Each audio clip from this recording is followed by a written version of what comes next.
Jésus, c'est le seul homme sur terre qui a divisé le temps en deux, de telle sorte qu'il y a eu un avant Jésus et un après Jésus. Donc il n'y a aucun homme qui a eu autant de succès que Jésus.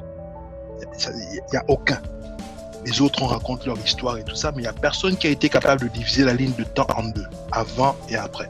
Donc déjà, par rapport à ça, c'est énorme en termes de succès et en termes d'impact. Ce qu'il faut savoir, c'est que les gens qui ont du succès aujourd'hui, ils ont du succès dans un monde où la pensée n'est pas la pensée de Dieu. Donc ça veut dire que le succès qu'ils ont n'est pas le succès de Dieu. Si vous vous comparez au succès du monde pour estimer avoir du succès, vous faites déjà fausse route. Parce que vous êtes dans deux systèmes différents, vous êtes dans deux évaluations différentes. La Bible dit que Dieu nous a prédestinés, il nous a connus d'avance, avant la fondation du monde, il nous a prédestinés, et ceux qu'il a prédestinés, il les a glorifiés, ainsi de suite, pour devenir semblables à l'image de son Fils.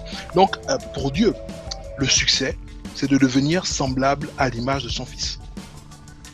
Pour Dieu, le succès, c'est que tu deviennes la personne qu'il avait imaginée. En fait, la personne qu'il avait pensé que tu allais devenir en t'envoyant sur Terre.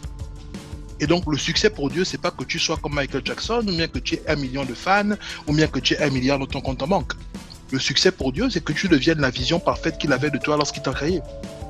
Et pour devenir la vision parfaite qu'il avait de toi lorsqu'il t'a créé, il faut que tu connaisses quelle était cette vision. Et pour connaître cette vision, il faut naturellement que tu télécharges les données directement du trône de la grâce, que tu adoptes la pensée de Dieu. Parce que tu adoptes la pensée de Dieu, ça affecte ta pensée, ça affecte ton imagination, et ainsi de suite. Et tu découvres véritablement quel est ton but, quelle est ta raison d'être, quelle est ta mission, et pourquoi est-ce que Dieu t'a créé. Quand tu vas découvrir pourquoi Dieu t'a créé, tu vas fonctionner au niveau dans lequel Dieu veut que tu fonctionnes, et tu auras du succès aux yeux de Dieu premièrement, et c'est le plus important. Mais lorsque Dieu nous crée, il nous crée toujours en prévision, en vue d'être en bénédiction pour les autres. C'est pour ça qu'on dit la terre attend avec un ardent désir la révélation des fils de Dieu. Et ceux qui sont conduits par l'Esprit de Dieu ceux conduits par l'Esprit de Dieu sont fils de Dieu. Et donc c'est important que tu comprennes, premièrement, que être conduit par l'Esprit de Dieu te rend éligible pour apporter des solutions sur la terre. La terre attend avec un ardent désir la révélation des fils de Dieu. Ton succès, c'est pas devenir Michael Jackson, ou bien Michael Jordan, ou bien Messi, ou bien Ronaldo, ainsi de suite. C'est pas ça. Ton succès, c'est Dieu a une vision de toi quand il t'a créé, et tu dois devenir la vision que Dieu avait de toi.